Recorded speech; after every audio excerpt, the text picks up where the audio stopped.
The Social Screenwriters Podcast. The Social Screenwriters Podcast. The Social Screenwriters Podcast, where Andy talks to people he met on the internet.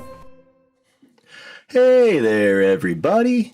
Welcome to episode 38 of the Social Screenwriters Podcast and the very first video edition of this podcast. I am your host, Andy Compton, and today on the show we have a very special guest host. Guest host? What? No way. Yeah, we have a guest host today. His name is Gabe Braxton. You may remember Gabe from the very first episode of this podcast that I ever did. And he is also on Twitter or Instagram. You might know him from there if you're an internet person, which many of us are. He is a horror writer and director. He has his directorial feature debut is in post-production right now. It's called A Gettysburg Haunting. And I invited Gabe on to come and be a guest host because today I'm finally fulfilling a request from a couple people on the internet who always asked, when is your episode going to come out, Andy, of your own podcast? And me being the self-serving narcissist that I am, no, I'm just kidding. I finally did fulfill that request, though, and it only felt right to bring Gabe on because he's one of my buddies and to come interview me and ask me questions. So we got that done. This is going to be my episode. It's the first video episode. See, that does actually feel a little self-serving, and I apologize about that. But why not let me be the guinea pig, I guess, for the whole video thing. But this is something I want to do moving into 2024. Start doing more video stuff and just dropping it on YouTube. And, maybe some people will like watching a video form of this podcast. I don't know. I don't know what you guys want. I'm just trying my best over here.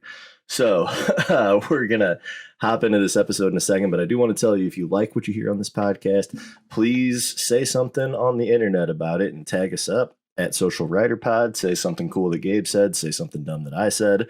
If you want to donate to the podcast, you can do that. Go to our social media at Social Writer Pod, and there's a link tree. Go to that. There's a PayPal link. It's all legit, and you can donate a little money to me if you want to, if you can afford to. I super appreciate it. These things take a little bit to put together and record and edit and all that stuff. I have a ton of fun doing it, and I love doing it for everyone and for myself in a way. I get to meet all my favorite writers on Twitter, and it's been a blast. But yeah, it does. I do appreciate any help, and if you can afford it, cool. If you can't, not a big deal. I hope you enjoy the pod anyway. And with that, guys, that's it. We're gonna go ahead and hop into this episode with me being interviewed by Gabe Braxton. All right, so Andy Compton, what's up, man? Good to see you. Good to talk to you. What's up, man? Good to talk to you on your podcast. Yeah, exactly. Yeah, I know this whole thing feels a little narcissistic, but I promise you, people have asked for it, so that's why we're doing it. No, it's special. It's real special. It's extra special. First, it's extra special because today marks 1 year since you dropped the first episode of the Social Screenwriters Podcast. Oh, excuse me, 2 years. 2 years. Yeah, that makes sense. Time 2 years. flies. Yeah, I mean, pandemic years are all 1 year. Yeah, it's 2020 to 23. That's all 1 year to me. Yeah, but that's really special, man. I mean, I think you've been doing a great job with it. You've brought a lot of encouragement, motivation to the screenwriting community, especially like on Twitter.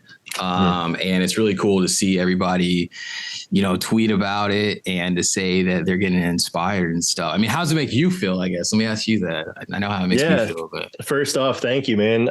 Yeah, dude, it is cool. Like, I don't know. It's like in 2020, whenever we were all stuck in our houses, Twitter just became like this like refuge for a lot of us, to just feel seen and heard and actually speak to other people, even if it was through text.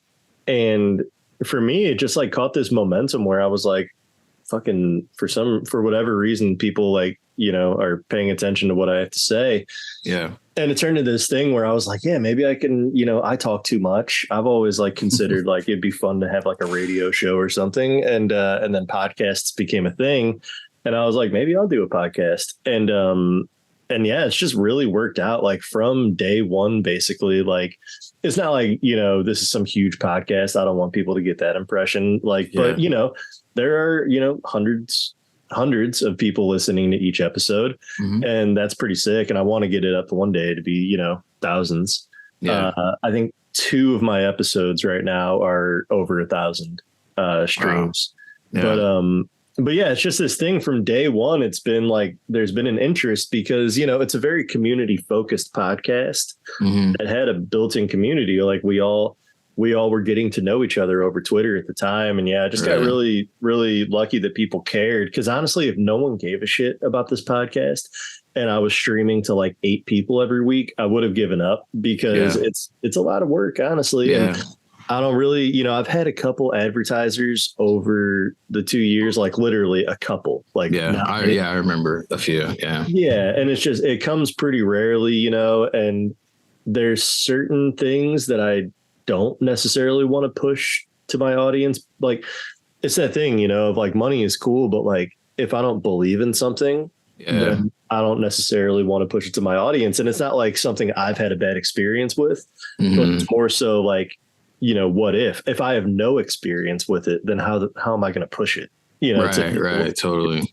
Often these are things that like people are going to spend money on. And I would feel like shit if I found out that, this, insert company name ends up being terrible and a waste of money. And I was out there preaching that you should do it. So anyway, that's the money part of it. So like not really being compensated for doing it. But what does fulfill me is, like you said, people are tweeting about it. People are listening. People are getting inspired by it. Yeah. And it inspires me too, because, getting just to talk to another writer, we've all experienced this, that just hanging out with a writer and talking about writing, you usually leave that conversation feeling lifted and high on it. Like, dude, I want to go. I want to go get back to the laptop. And so I'm getting that out of it. I'm glad that it's coming across too, that other people are. And dude, it's been dope. 2 years. It's great. Yeah. 2 years. Wow. That's crazy, man. Yeah. Cause time does fly. I mean, like we met in 2020, kind of like mid 2020 after the pandemic really kicked off. And it's been great getting to know you. I mean, one of the first scripts I ever read of yours was Suplex. Loved it. Did a great job. I think we both have had a lot of like growing and learning experiences since then, as far as what success is in this business and what it's not, and getting hopes up and not getting hopes up. But absolutely, dude, I'm happy to be here and to be the one doing your episode. Thanks for inviting me on to do this. Oh, of course, dude. Yeah, you're one of my day one homies on Twitter. And dude, it's been, and likewise to you, it's been great. It's been a pleasure getting to know you and chatting with you about all this stuff. And we're kind of on similar trajectories in our early careers. And dude, it's been fun. And I'm so glad that you came on to do this. Hell yeah, man. Cool. Well, I'm going to do the awkward thing that you do for your guests. And I'm going to read this is a little bit of, I'm getting a taste of my own medicine. Yes. Let's read Andy's bio. Okay. So Andy Compton is an Asian American writer and director from the heart of the Midwest, St. Louis, Missouri. Once a hard partying high school dropout from a dysfunctional home, Andy found sobriety in his late 20s, turned his life around. Congrats, by the way. Thank you. And went on to graduate cum laude from Webster University with a BA in script writing and a minor in film and television production.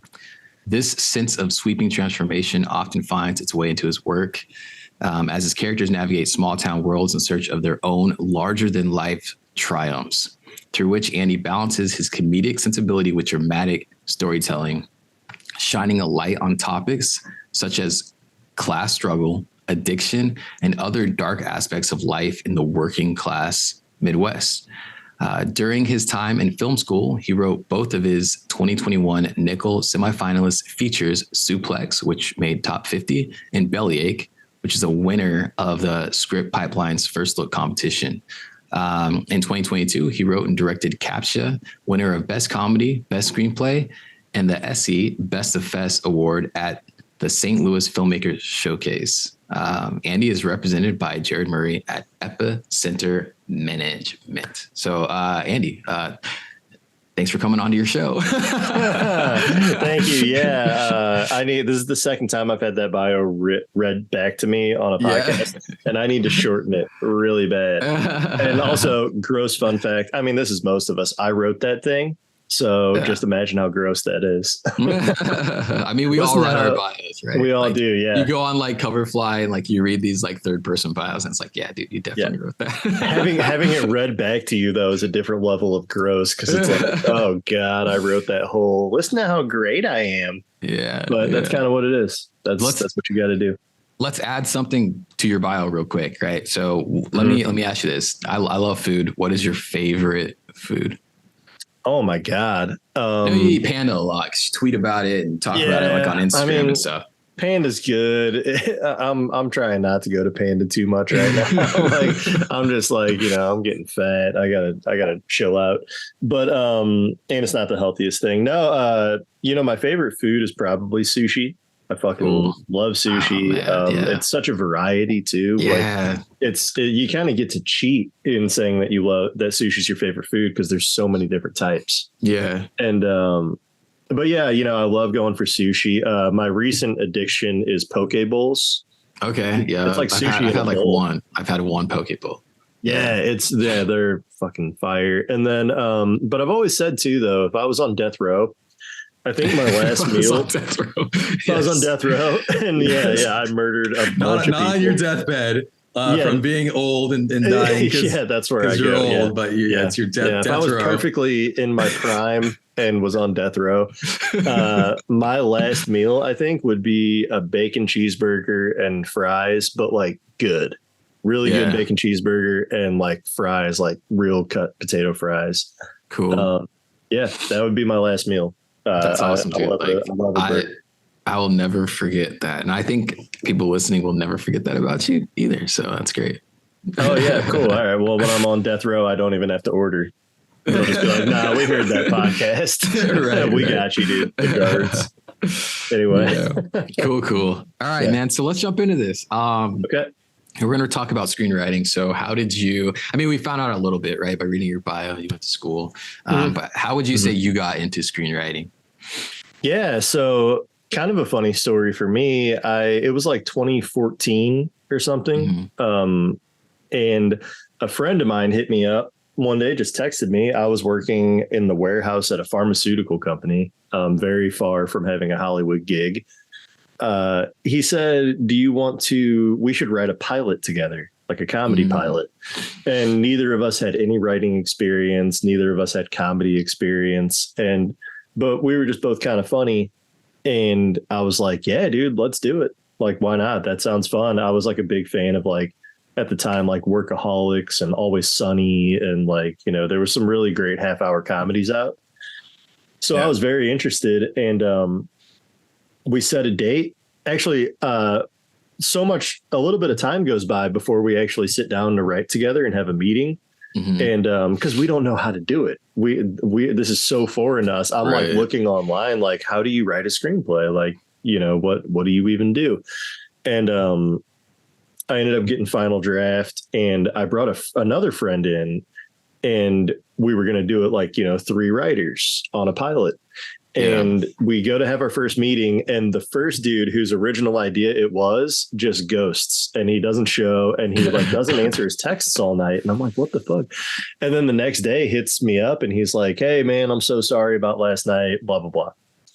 And I'm like, oh, it's cool. Let's just do it again soon. And we schedule the next meeting, and he again ghosts us. And me and other dude that I brought in are both there.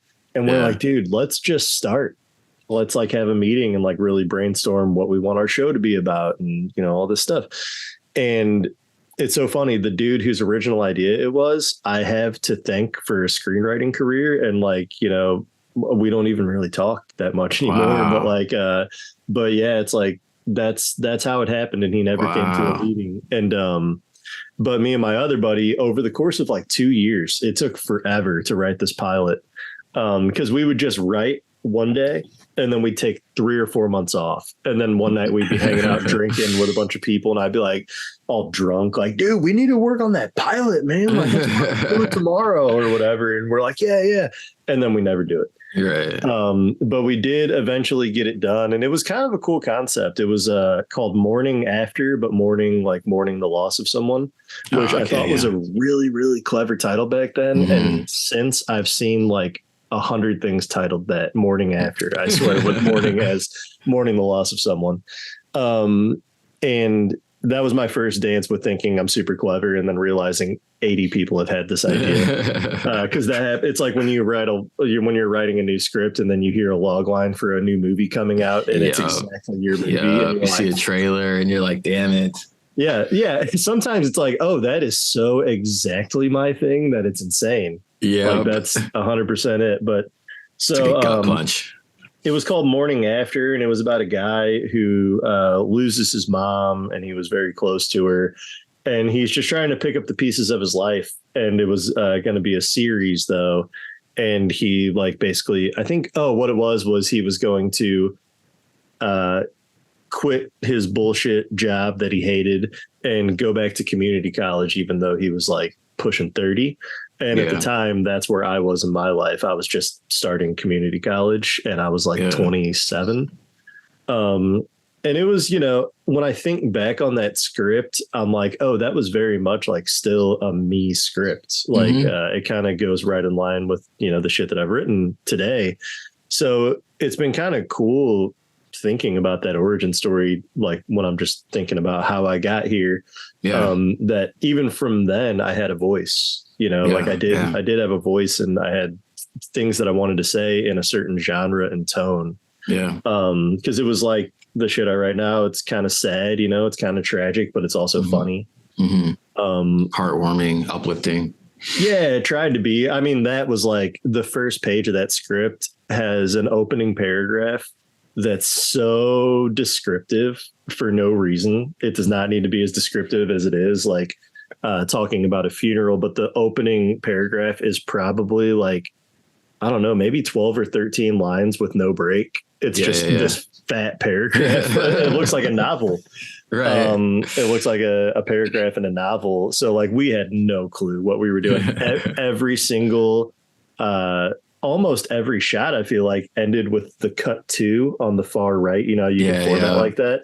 We just didn't know. And we're like, everything should be cut to. So it's like, you're on this person, cut to, and now you're looking at that person. And it was a mess formatting wise. But we wrote it, and that's kind of what got me going. And then I was in community college when we were finishing it. And anytime I took a creative writing course, most people were writing prose, and I did some of that.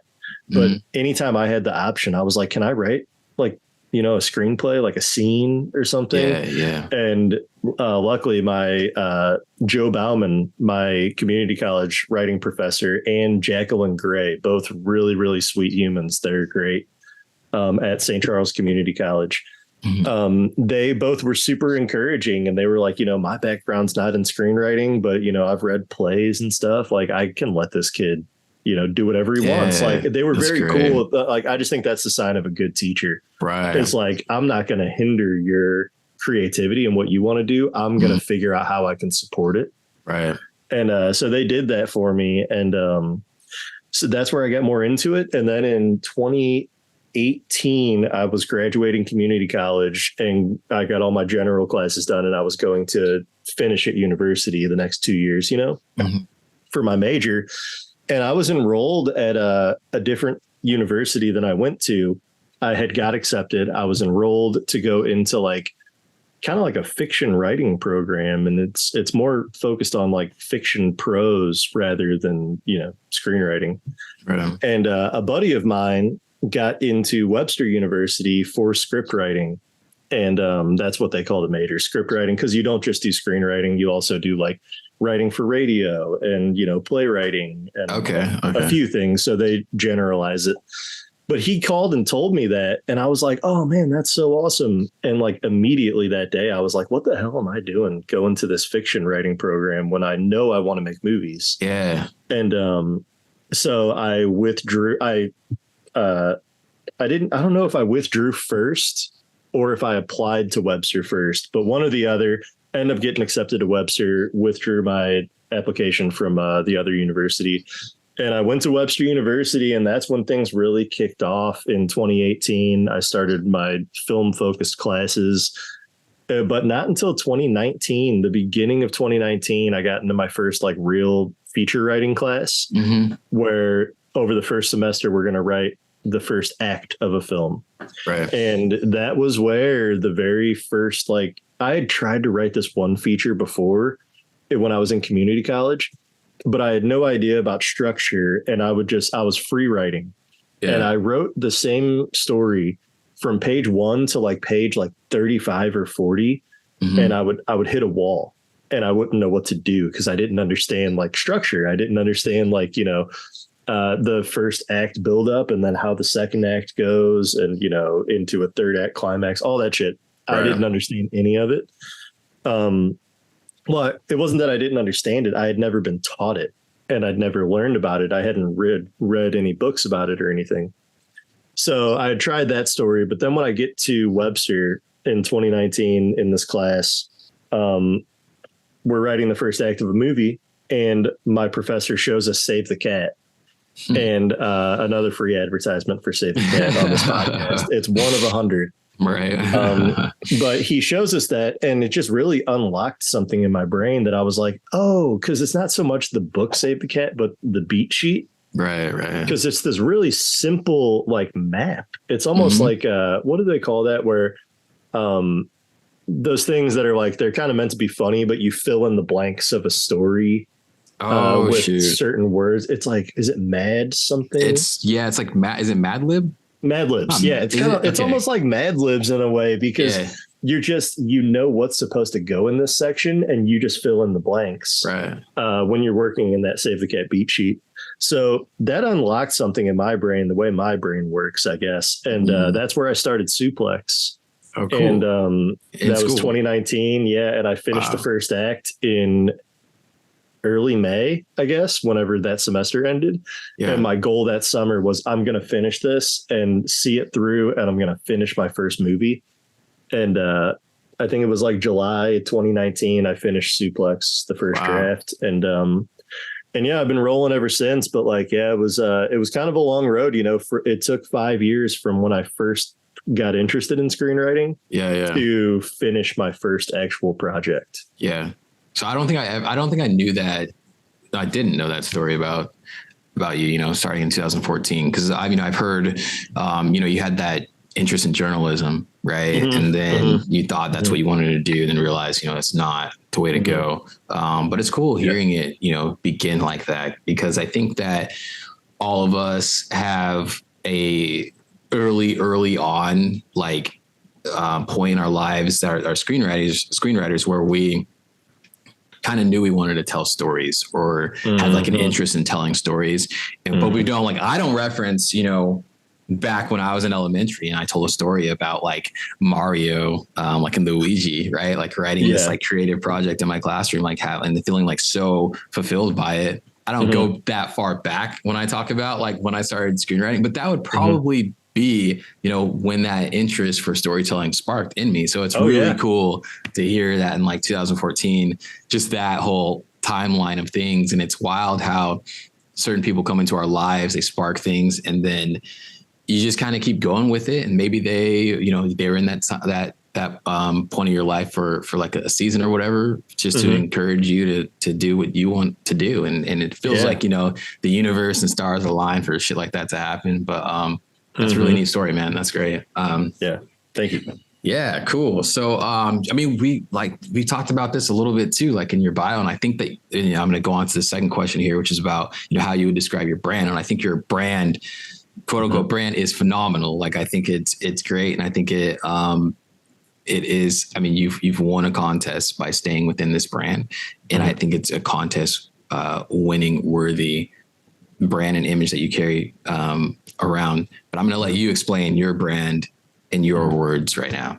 Yeah. Damn it. I forgot to pull this question out because really? now that I'm reading people's bios to them, I'm not making them double down, but I will double down because I did this to myself.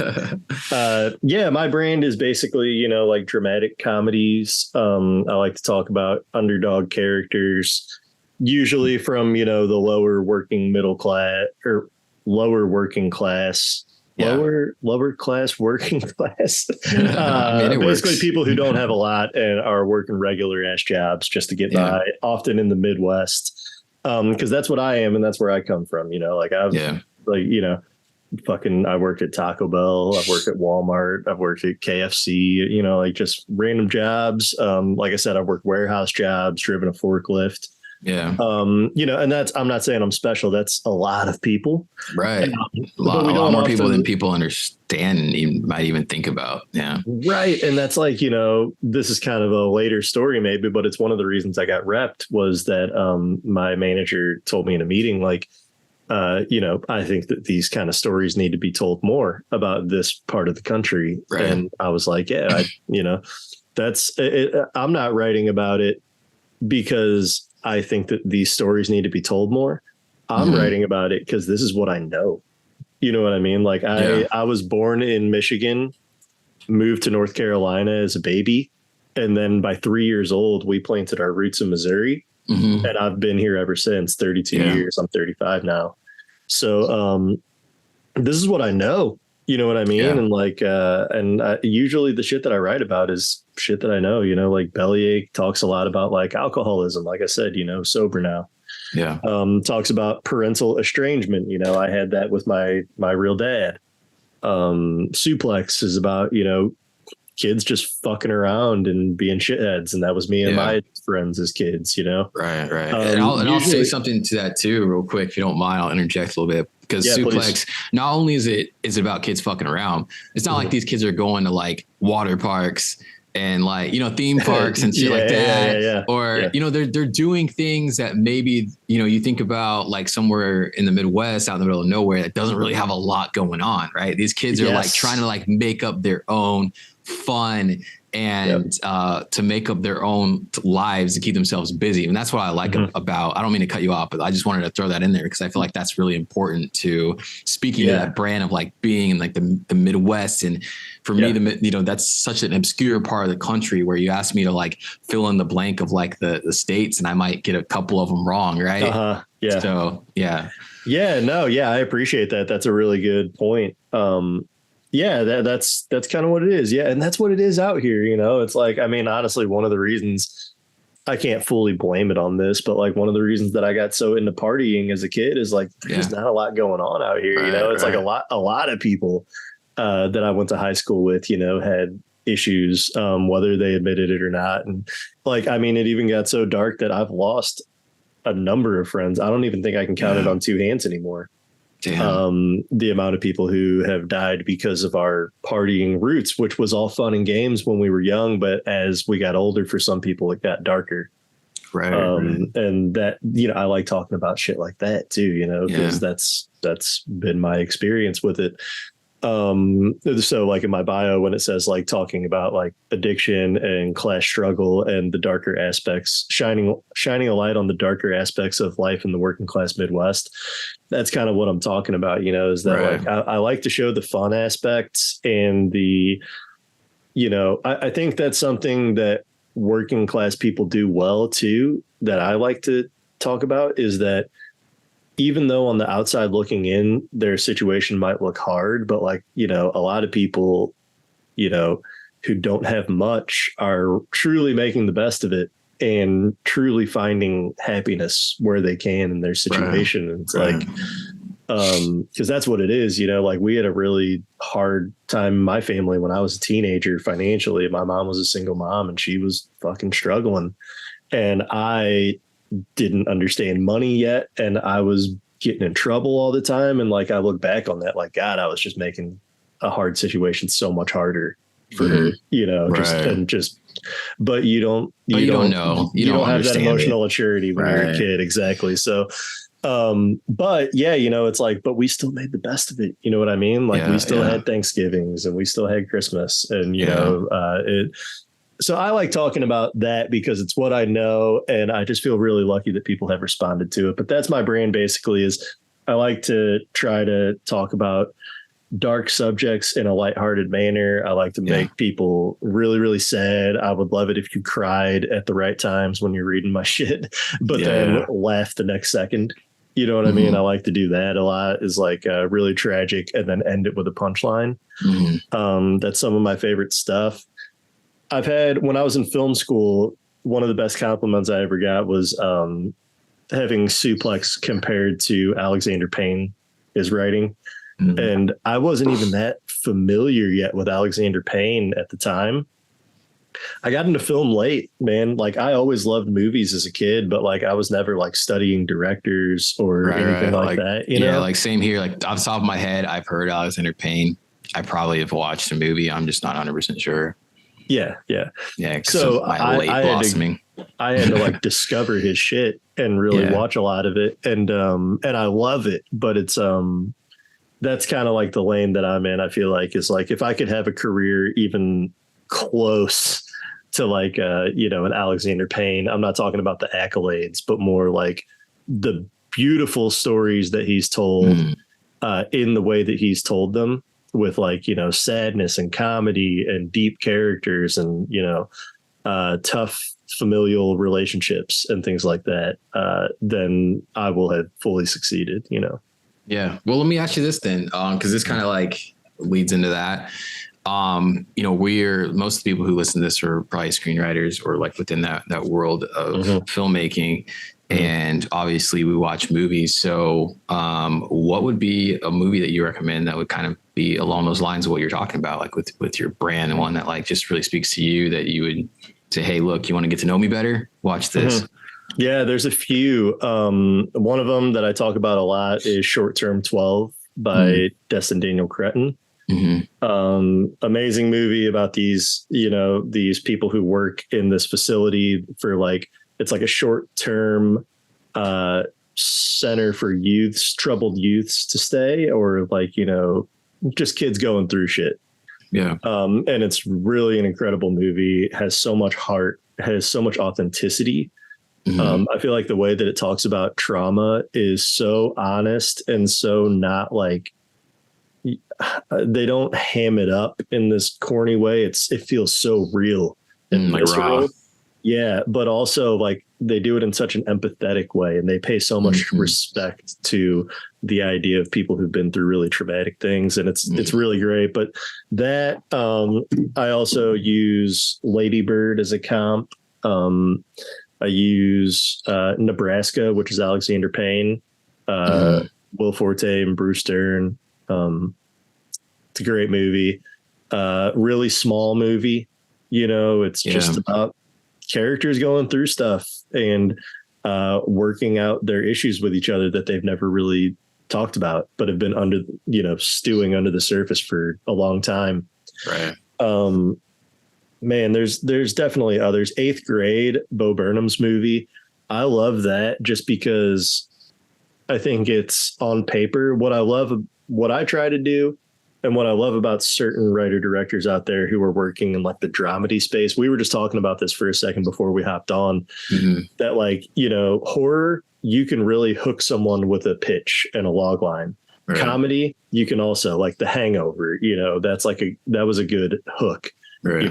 4 guys go on a bachelor trip and one of them ends up missing in Vegas, and now they have to find their friend. Yeah. It sounds like it's limitless how many funny paths you can go down with that, especially with a great cast, which they got. But 8th Grade is, it's a 14-year-old girl going through her last week of 8th grade. That's what the whole movie is. But when you watch it, it's done in such an intense way. And like, I love how he puts us in like one situation where this girl is awkward. If you haven't seen it, she's awkward, and she, socially awkward, and she's really trying to pump herself up and like be cool, and have friends and all these things. But it's really tough for her, which like, I think 95% of us can relate with, even for sure. Because I didn't have a lot of trouble making friends when I was in middle school, being perfectly honest. Like I feel lucky that I didn't have a ton of trouble, but I still felt awkward as fuck all the time, but I never showed it on the outside. But inside I was always like, some level of anxiety and hoping people like me and da-da-da. Right. But she goes to this pool party with all these cool kids, and she goes in the bathroom and she has to change into her swimsuit, and she has this moment where she's like knowing that she's not comfortable with her body. and she has to walk out into this pool party in front of everyone that she thinks is cool.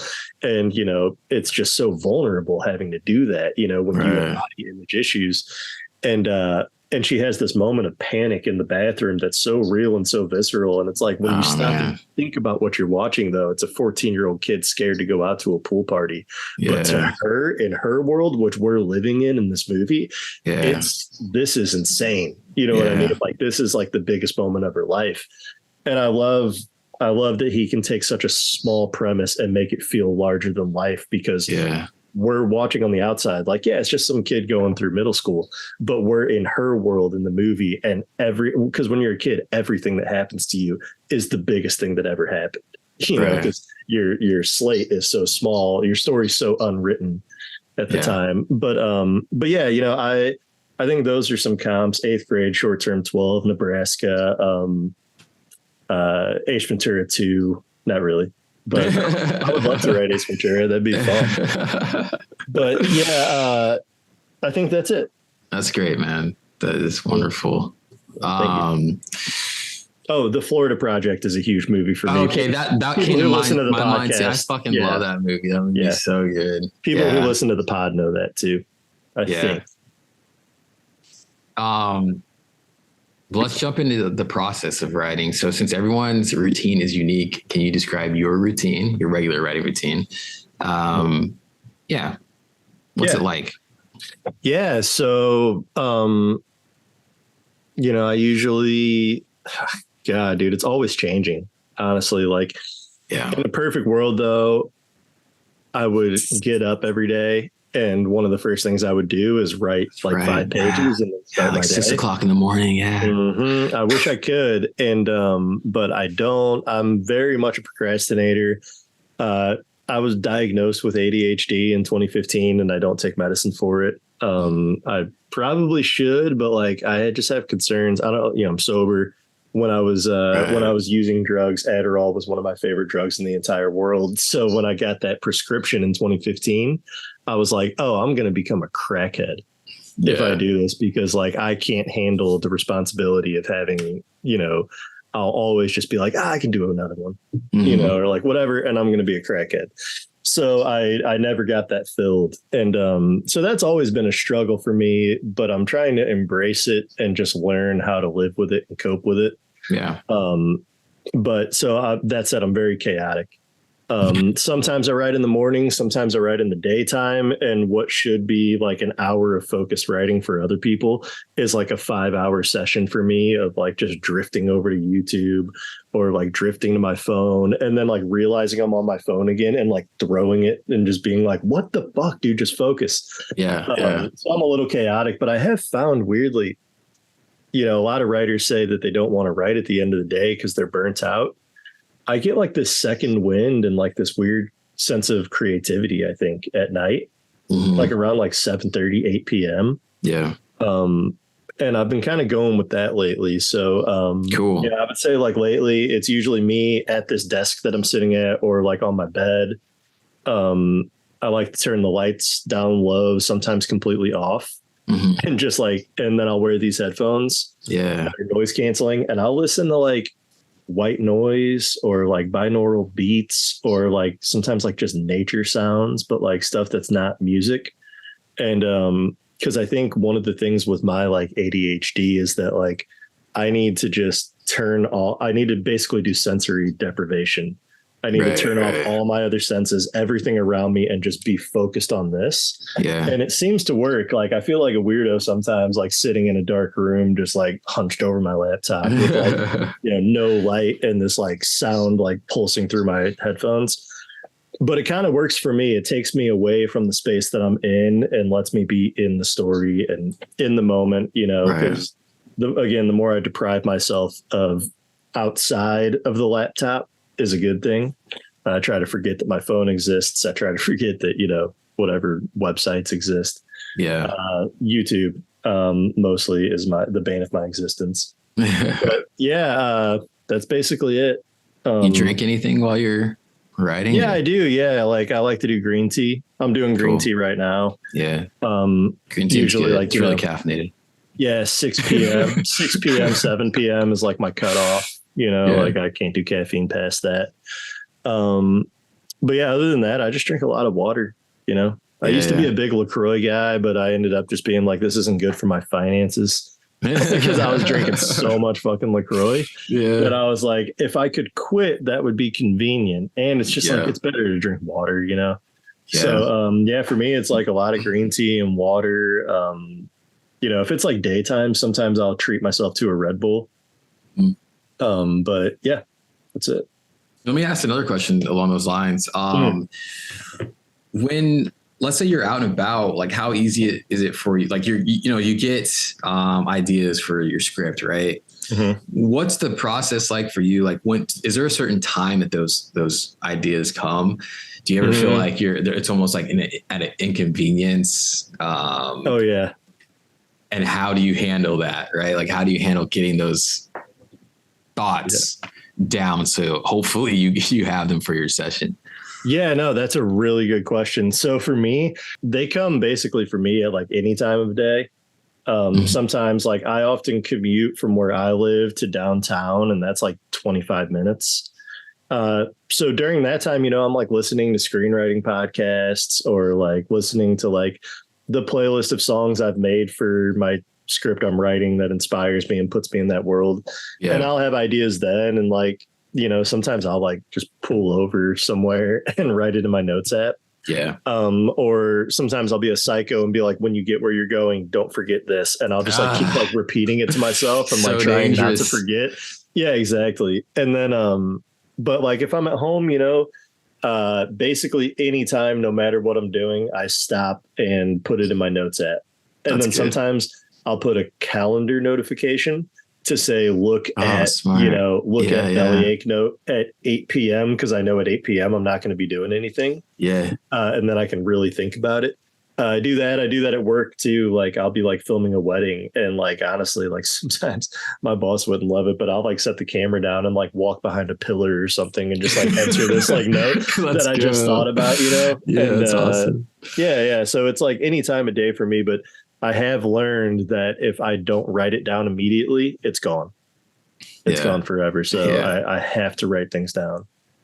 That's cool, man. That's those are some great tips. Because it really is important to get those ideas down because they will leave as quick as they come. So for sure. And then sometimes I go in the notes app and I'm like, what does that even mean? Right, like it's the most random sentence I've ever read. And I'm like, okay. And like I just have to like throw it away because I'm like, I don't know what to do with that. Yeah. But I know that at one point I thought that was an idea. Yep. We all have those, I think. That's dumb. Yeah. So you did mention that you create a playlist, but I'm guessing you don't listen to that playlist while you write, but you have it like on the side for like inspiration. Mm-hmm. Yeah. Like, sometimes I like to go for walks or runs and, I'll listen to them then. Oh, cool. And it just puts me in the world. Like for instance, I was writing a movie called, Rough Patch. That's still kind of in a rough patch. It's still kind of a work in progress, but, there was one song, it was a cover of Someday by The Strokes, but it was by this Australian, I think she's Australian, maybe New Zealand, but this artist named Julia Jacqueline. And she does this performance of a Strokes song that's like so like haunting and slowed down and beautiful. And the lyrics kind of go with the subject matter of the movie. And that was a big one for me because I felt like I could always see this big climactic ending scene happening to that song. So going out and going for a walk or a run and listening to that and thinking about that ending scene before I come back and write, sometimes that's helpful. Honestly, lately, sometimes I just like listen to the playlist, listen to 2 or 3 songs that put me in the headspace of the movie before I start writing. And that kind of helps because it's just like, oh yeah, that's right. Because sometimes, sometimes I'm listening to the song and I can just see the movie in my head. Right. And I don't know if that's just if that's more of a writer director thing. Yeah. I've always been curious about people who are just screenwriters and have no directing aspirations. Like, so do you watch the movie in your head or the show? because that's what I'm always doing. Right. Same When I'm here. writing, and imagining like this is how it would be lit and this is what the vibe would be. Yeah. But yeah, so that's what it is for me. So visualizing it is huge. And when I have a song that like feels like it could be the trailer song, or whatever, Right. that really helps me. Yeah. And usually, I go for songs that are lyrically on point, I mean, for instance, there's a song on the Bellyache playlist, and I feel like a fair amount of people who listen to this podcast have read Bellyache, but there's basically a woman who goes viral and she very quickly realizes she doesn't like being viral. And there's one song on the playlist by an artist named Dan Reeder that's like, the lyrics are like, don't want to be on no TV show and don't want to be on no radio and whatever. And, but basically saying like, I just want to be alone today. And that goes so perfectly with this one moment in the script, this one period in the script of how this character's feeling emotionally. Yeah. So stuff like that, I try to find lyrically similar, but then also, sometimes it's just nothing to do with the lyrics and everything to do with the vibe and the tone. Like, right. I have a feature about these teenage skater kids who are a lot like me and my buddies when we were kids. And there's a song called it's not Astro Zombies, it's something else. Anyway, it's a Misfits song. It's called Children in Heat. And it's by the Misfits, and it's this it's a funny name. I know, right? And it's this it's an old punk rock song from the 80s, and the Misfits often wrote lyrics really inspired by horror movies and about like gruesome shit. And so it has nothing to do with the vibe of my script. However, it's total punk rock skateboarder type music. And it's what I loved when I was like 15, 16. Yeah. I still love it today, but we all love the music we loved at 15, right? Yeah, like that shit stays with you forever. And, but I'll listen to that and it instantly puts me in that world of like me when I was 15 as a skateboarder. Cause that's honestly the world that I need to, that's the memories that I need to be living in when I'm writing that script, particularly, is just the way I was as like a little fucking delinquent kid, because that all that movie is kids getting into trouble and,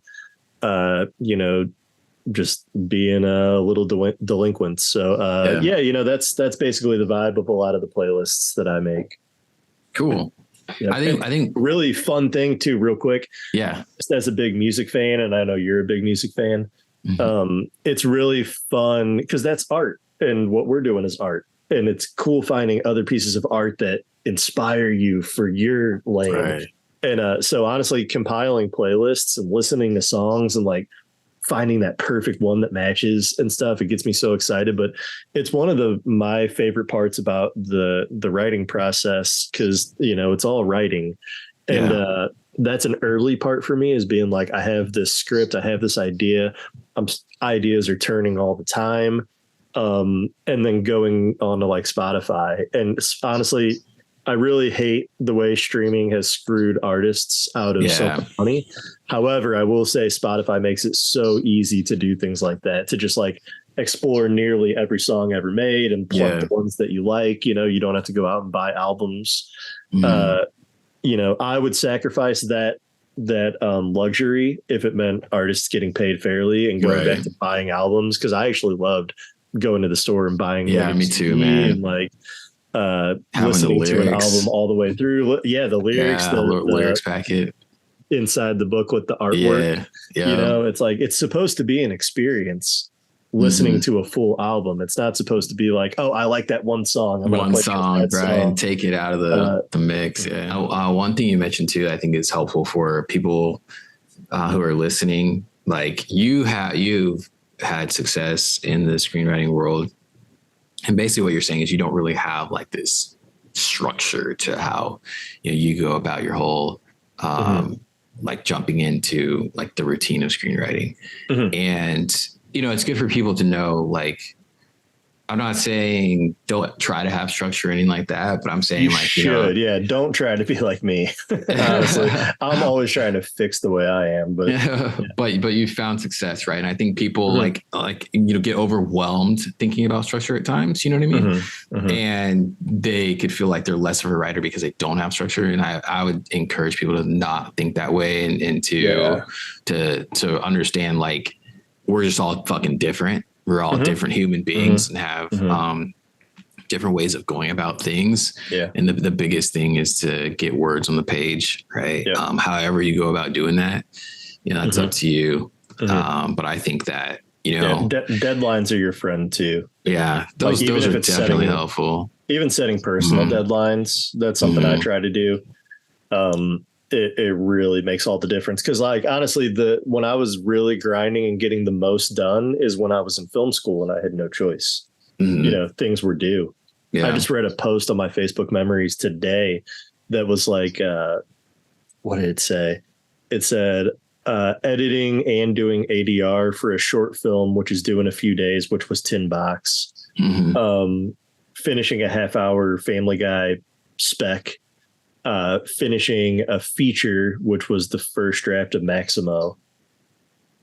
And then I think I was finishing a 1-act play for my playwriting class, but it was the end of the semester grind, December. Yeah. And I was finishing all those things at once. And it's like, man, at the time I was overwhelmed, but looking back, I'm like, dude, I wish I was still operating at that level and like being forced to do all those things at once. Cause the cool thing is I got all of them done. Yeah. And like, they were all big milestones for me. Like I don't do anything with the Family Guy spec, but it was really cool having written that. And like, cause it was just one of those experiences writing to someone else's voice, and Family Guy is joke. So I wrote like the most joke heavy thing I've ever written. Yeah. And it just sits on a shelf, but it's cool. I wrote it. And then like, of course, Maximo, that was my second feature. Huge milestone. You did it again. You did your second one now. The 1-act play, whatever, but just like going through those motions and like being forced to do things. So for me, like, I'm always trying to incorporate deadlines on myself. Cause, if you don't, I give myself freedom to just be like, I can take my time and take forever on it. And if there's deadlines in place, it's like, you don't have a choice. It's got to get done. Yeah. For me, like when I first started screenwriting, like the whole deadline thing were contests. Yeah, right? Exactly. It's like, man, I want to try and get this in on this deadline. Yep. Funny you mentioned that. I like driving back home this morning from like grabbing my donut and coffee. I was actually thinking like, man, because I didn't enter any screenwriting contests this year. But I was thinking, I think in 2024, like I want to enter maybe like, right. You're like clapping for me. No, for real. Yeah. I mean, it's just nice to take a break. It is. And I'm thinking like, okay, I want to enter in 2024, maybe like 2 or 3. But the main reason is the deadline thing. Just so I have something to kind of like push me and a goal to work towards. That's like the main reason. So if it costs me like $300 to get like 3 scripts done because of deadlines, that's money well spent. I'm willing. Yeah, money well spent. And I kind of like got my feet wet, not enough, but like to the point where it's like I'm not getting used to the rejections, but I understand that's part of the whole process, right? So, even if nothing happens of those scripts, at least I got shit done. So, yeah, it's interesting. Yeah, man. Cool. Yep. So we talked about this a little bit, but describe your process. You have like a new idea. Do you jump into it? You write an outline, log line title. You create a list, or sorry, a playlist. You have music, so that's really cool. What else do you do? Yep. Yeah, the playlist kind of comes maybe as like the second, or maybe the third or fourth thing. Usually the first thing for me, I like to have a log line that I think makes sense, which like I've come to realize is really different from a lot of writers. I just like to know if a story has legs, if an idea has legs. I feel like I should be able to write it in the log line, which is this character wants to do this. This is what's pushing against them. And I mean, that's kind of it, right? Yeah. I would have to look at can they overcome it? And can they overcome? Yeah.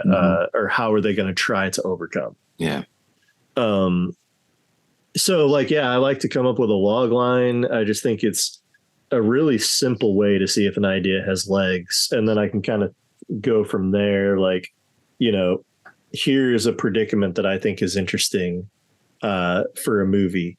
Who would be the most interesting person to put in that situation, you know? And then, so it can be like, you know, a retired cop, whatever has to do this. This is how bad of a writer I am. I don't know, dude. I don't know. Fill in the blank. But yeah, like that's the first thing I do is write a log line. So piggybacking off of that a little, not really piggybacking, but just in regards to that a little bit, would you say that you have the beginning of the script kind of in your head to begin with? Yeah, kind of. Yeah. Yeah. A lot of times, like, I don't know, just sometimes it's just a premise too. Like, I mean, I have a bunch of like, I don't want to give away all my shit, but I have like just a little dry erase board over here that's just like random ideas that are like, that sounds like a movie. That feels like a movie. Yeah. And they're just, a few words, but I will say like, yeah, I usually I'm really big. Okay. So here's an interesting way of how I write, and I'll get to this, but so I write a log line. I usually, another weird thing about me is I really, really want to have a title that I don't just like, I love. Yeah. That's a huge thing for me. It'll trip me up. And then when I come up with a title, again, really nerdy shit, I go try to find a really cool font that I could see being on the poster of the movie. Yeah. And I decide on that. And now I have this open Word document with the title in the cool font, the log line. And now I feel like I'm ready to outline. Yeah. Just basic outline. And usually I use Save the Cat. But I'm using that. Shout out number 2. Shout out number 2. And but usually I'm using that beat sheet still to this day. And people talk shit and say you're only going to get a formulaic script, but I will say that I've had not a bad run on my shit that's been Save the Cat inspired. Yeah. So I don't really buy into that. I think it's just a roadmap. Yeah. And it's a guide. It's a guide, and it's all about what you put in there, Yeah.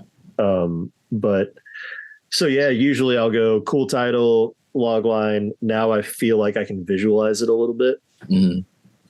And I start writing an outline. But a thing that I've started messing with in like the last year that I think is my new process is I'll come up with some main beats that I want to hit in an outline, but I don't really like stress out about it. And I don't like try to go too hard. And then I go in and I write the whole first act. Because the reason that I do that is there was a while where I was like, okay, you got to be a real professional writer. Real pros outline, and then they go in and write pages, but they do the whole outline and get it, a treatment really where they like it. Yeah. And for me, what I found was I did that a couple times, and I would get into the writing process and be like, why is this not working? And I think what it was that I didn't get a chance to know these characters, right. Hear them talk to each other. And so that's a huge thing for me now, is that I need to go in and like come up with the protagonist, let them go through some stuff, let them meet a few people in the first 10 pages, and they have those conversations. And now I'm getting a feel for who they are and how they talk. And that kind of informs everything for me. Is like, I have to get in there and see who this person is. And it's weird because we're designing the characters, right? But like, I don't know if you relate to this or anyone else, but it's like, they really do become their own person. They do. And all of a sudden, like, they're talking and you're like, oh, that is what they would say. Yeah. In that moment, it's really weird. And I think in my early days, I didn't understand how, and I wanted that for myself as a writer. Yeah. But I didn't understand it. And now I totally get it.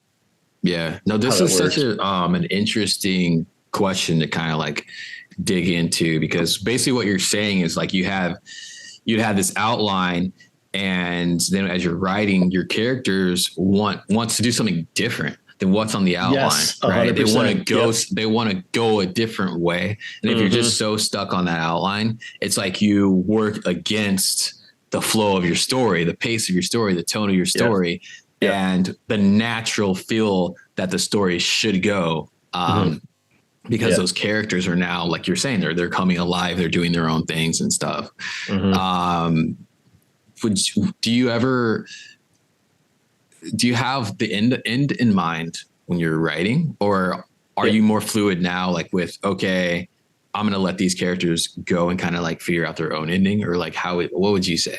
It's been different for me with different scripts. I love to know the ending. That's always great. Like Suplex, I knew the ending of that from the day I started it. And it's weird that it worked out so perfectly.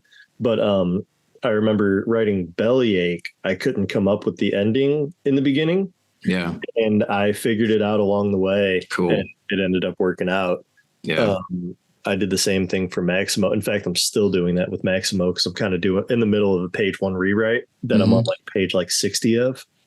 But and I'm feeling it out. But like, yeah, it's different every time. But like for me, so I outline main beats that I think could guide the story. Then I go in and write the first act. And when I'm done with the first act, I have a much clearer vision of what this thing is and what it should be. Then I can go through and beef up the outline. And sometimes I'm deleting all the shit that I had before. Right. Those were just guideposts to like get started, and see where I could go. But yeah, now I really, really do like to, before I go back into pages, to find the ending. How does this thing end and how is it going to resolve? And that's, I feel like it's going to always be an evolving thing. I'd be really curious to hear, an Alexander Payne or someone who's had this really long career filled with so much success, to know, like, is your process still evolving, or is it now like pretty set in stone? Like this is how you work. It's like this every time. And I bet from writer to writer, it's different. But like for me, it's been an ever evolving thing. Yeah, same here. I feel like I'm still always trying to figure. I watched this cool interview. I feel like I maybe mentioned this before. I think it was Ryan. I was going to bring it up. It's Ryan Johnson, right? Yeah. Ryan Johnson and Daniels. Yeah. And they were talking about their movies, and I think it was Daniel saying, I feel like it's always changing for us, our process, and we're always trying to figure out, what's the right way to do this. And Ryan Johnson was like, well, when you figure it out, let me know. Yeah. Yeah. And it's like, these are these two, like now, with especially Daniel's recent success, titans in the industry. And it's just funny that they both talked like completely green amateurs who were still trying to figure it out. Yeah. Because that's what it is, man. That's what art is. You know what I mean? Like you're never going to understand how to make art like it's so circumstantial. Every story is different. Every story is unique. Every movie is unique. Sometimes you have a big budget. Sometimes you have a tiny budget. Sometimes, when you're writing this big story, and sometimes you're writing a contained thing with 2 people in a room for the majority of the movie. Everything is so circumstantial that like your process needs to be evolving. And that's why I think, as a writer, for sure, as a writer, probably, but as a filmmaker, for sure, especially if you're a director, that you need to really be fluid at all times in your creativity and never be too rigid and set in your ways. Because, every story calls for a different situation, especially if you're a filmmaker. Every collaborator calls for a different feel to the way you work with each other and, how you guys get the best out of each other. It really pays to be fluid. So I try not to be too hard on myself about that, about like, my process is always changing and am I doing it the right way? Because I've kind of come to learn now that it's always going to be changing, and that's exactly where you should be. Right.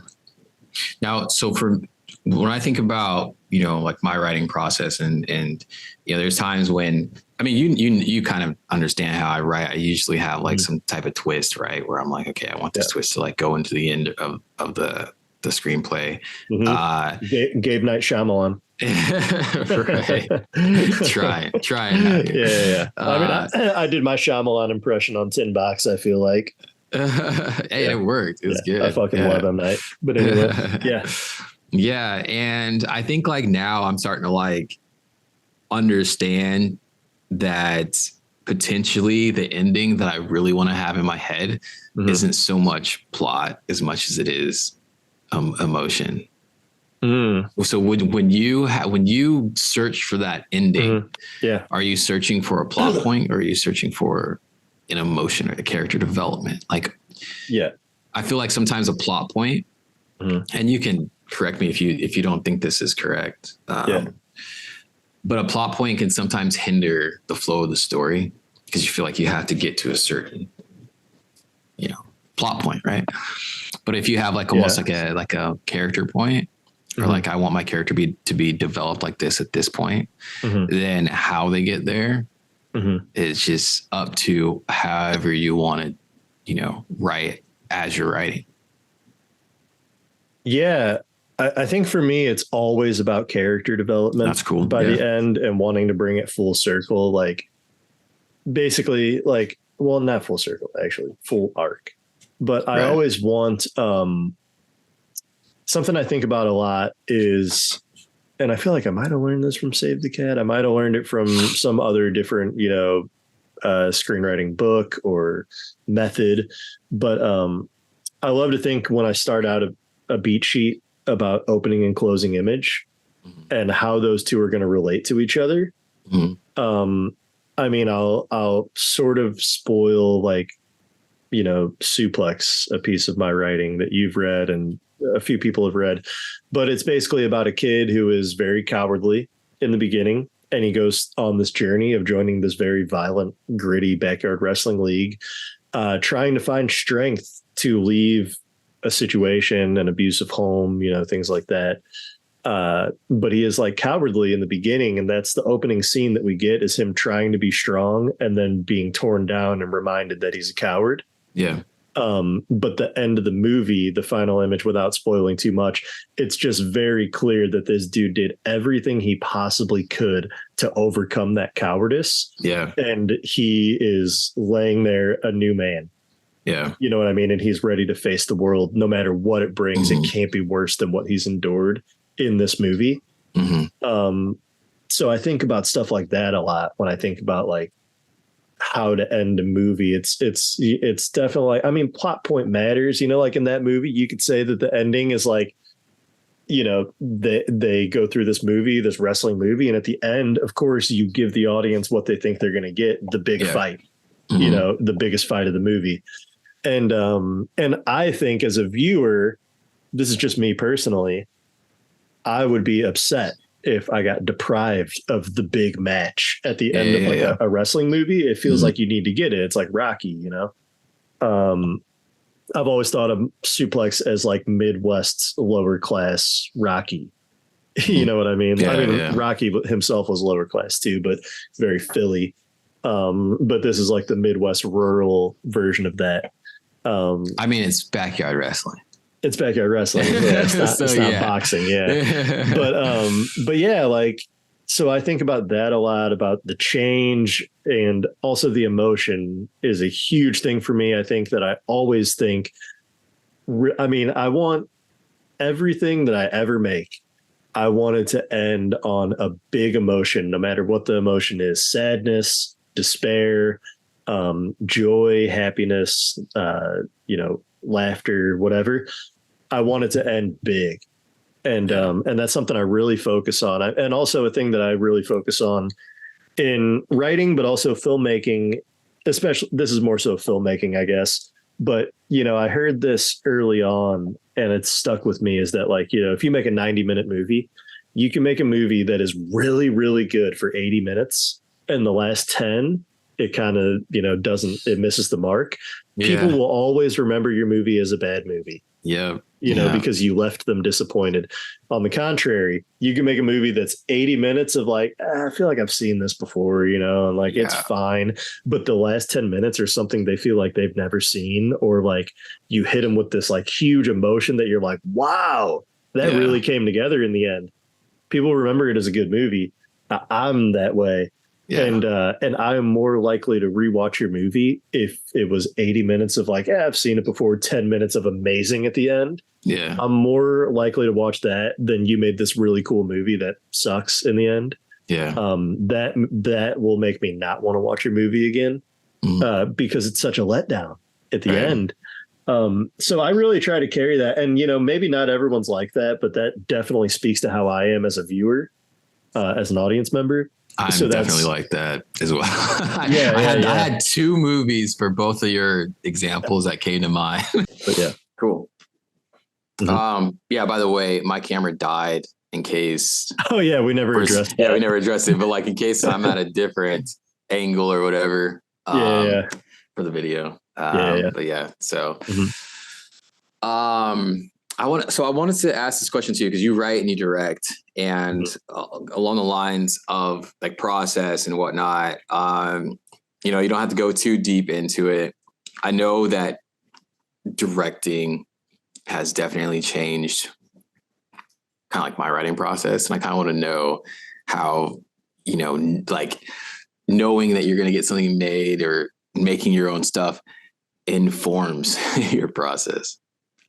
Yeah. It definitely makes your aspirations much smaller on the page of like what you can actually accomplish, I think for me, I've been wanting to direct my own stuff since I started. I have that luxury. So like, short films and stuff, I had to like really figure out along the way, don't write beyond what you can actually achieve as a filmmaker. Don't write a huge action sequence. I've never really had the issue of like, I wrote like this big car crash sequence because I've just always been aware. I mean, in Suplex, at one point a house burns down. Yeah. I knew that was like pushing it, but that's something that I could do later in my career whenever people give me money.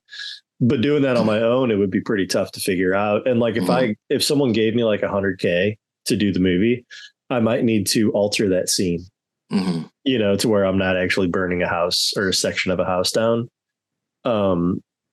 Figure out something else, maybe I'm burning a car and we get like a junker car for like $500 and we burn that out, which is achievable. But yeah, it informs my writing for sure from a budget perspective and what's actually possible for me, especially at my level in which I'm currently making short films. It's like, I don't write anything too crazy because I just know that I don't have the means to carry it out a lot of the time. You know what I mean? Like, it's just tough. It's expensive and I don't have a lot of money. But, on my feature work, my version of shooting for the stars isn't a lot of people's version of shooting for the stars. Like a lot of people are like, and then two satellites in space collide. And like, for the me, whole it's world like, blacks out. Exactly. Yeah. But for me, usually, I write to a smaller scale, which I kind of think is a strength of mine because I think a lot of people, especially as a newer director, they don't want to entrust you with a $40 million budget, So writing things that are very achievable for a director with not a lot of money, I would say is a good idea for any director. But it's something that it's like my natural inclination. In fact, a lot of the script notes that I've gotten, even on Bellyache, the one feature I have like in development that seems like it's going to happen.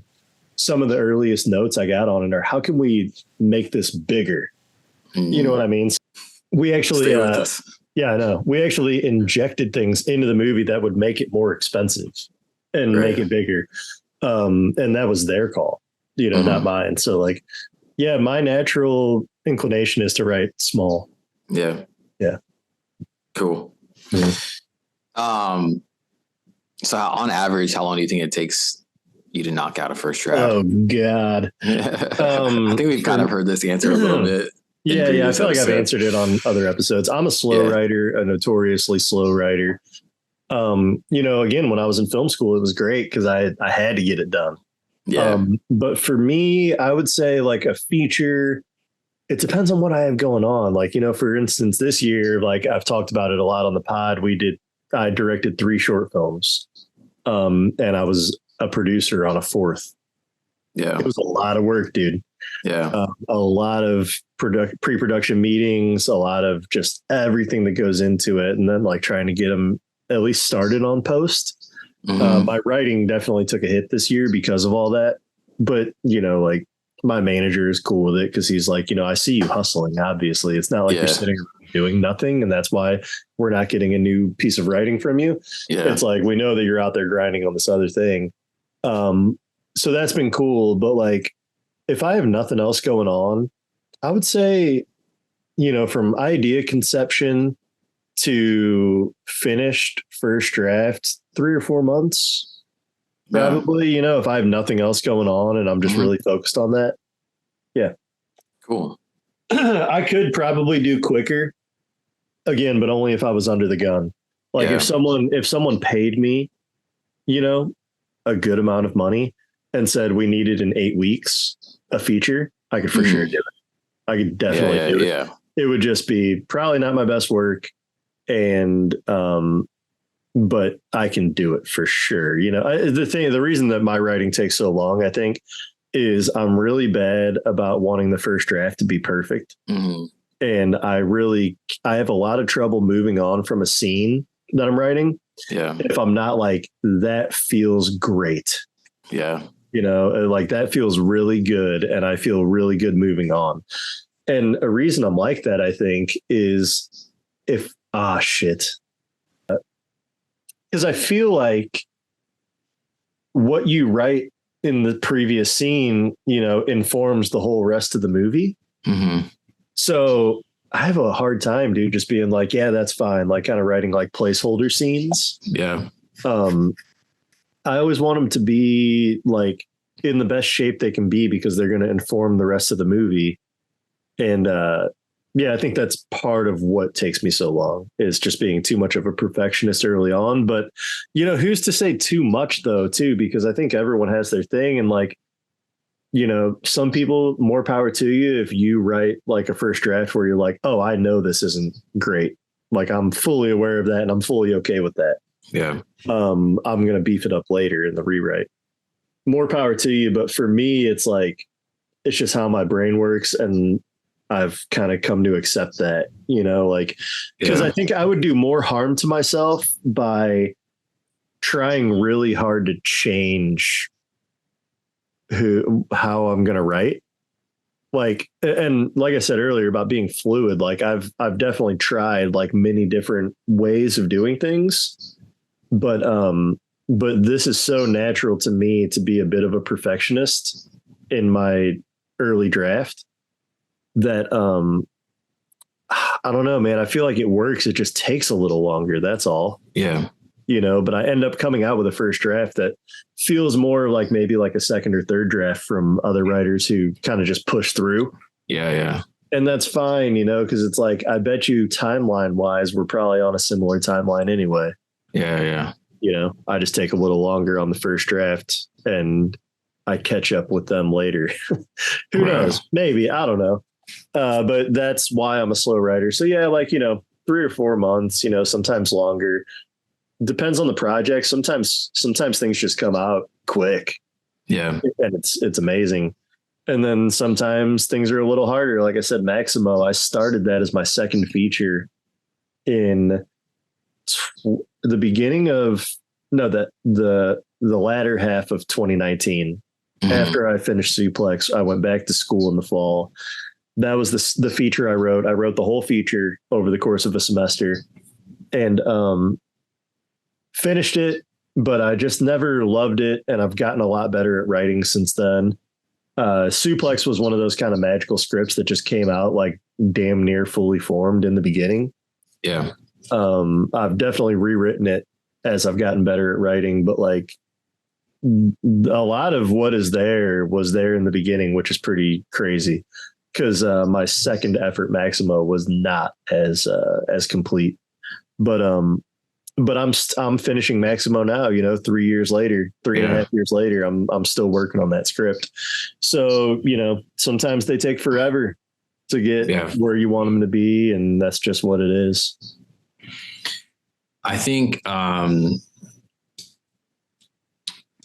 I think one thing I appreciate about your writing and your scripts and stuff is, I mean, for as long as I've known you, like these projects that you're talking about have been projects that you've like been talking about.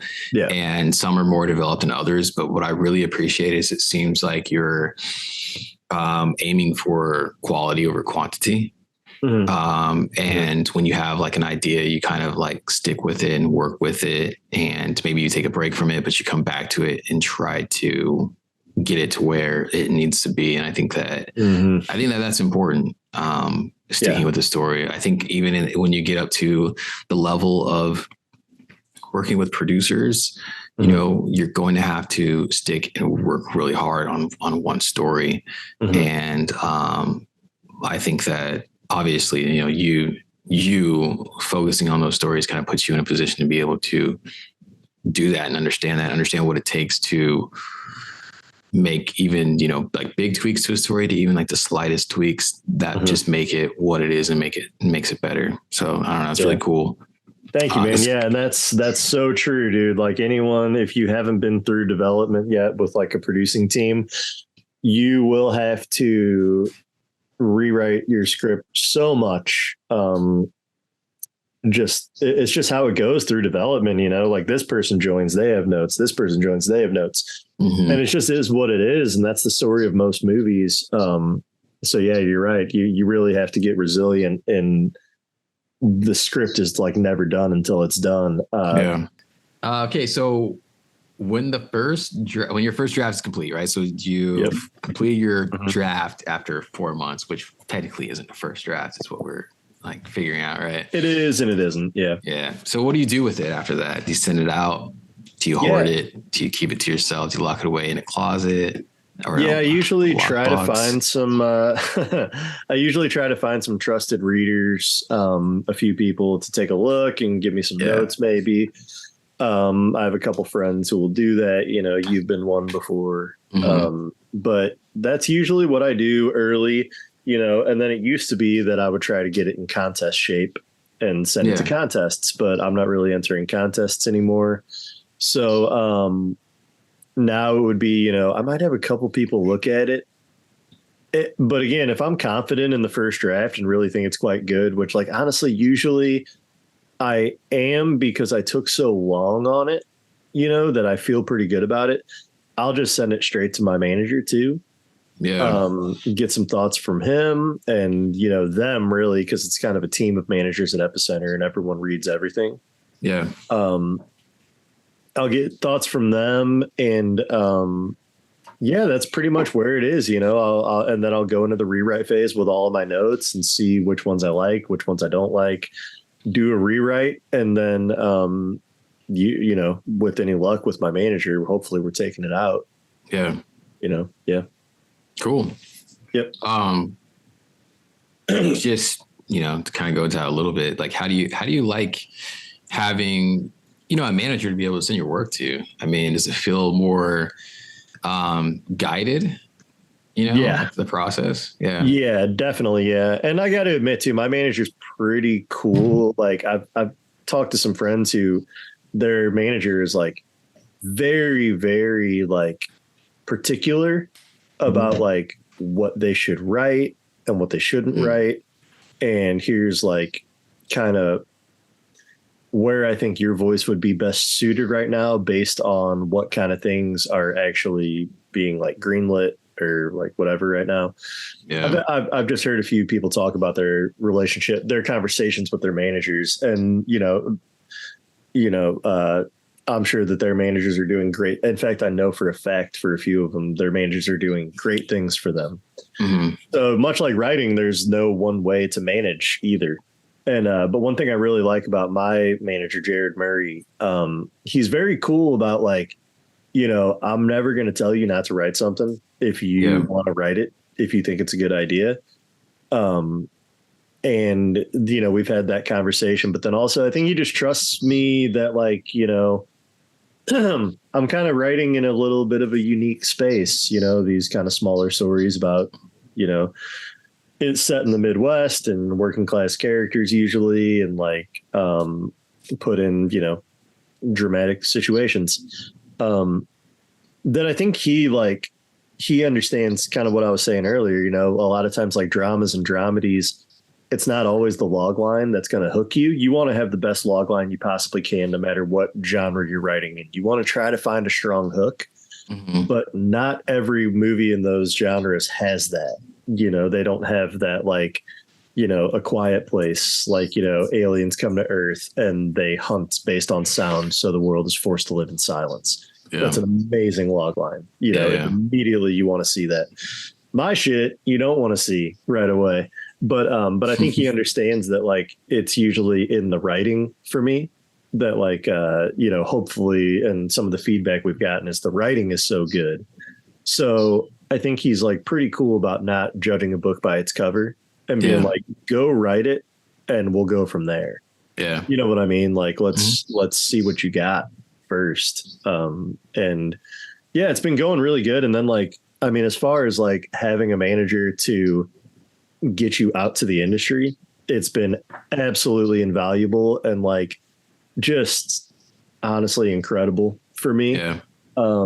The feature I have in development wouldn't have happened without Jared connecting me to the industry.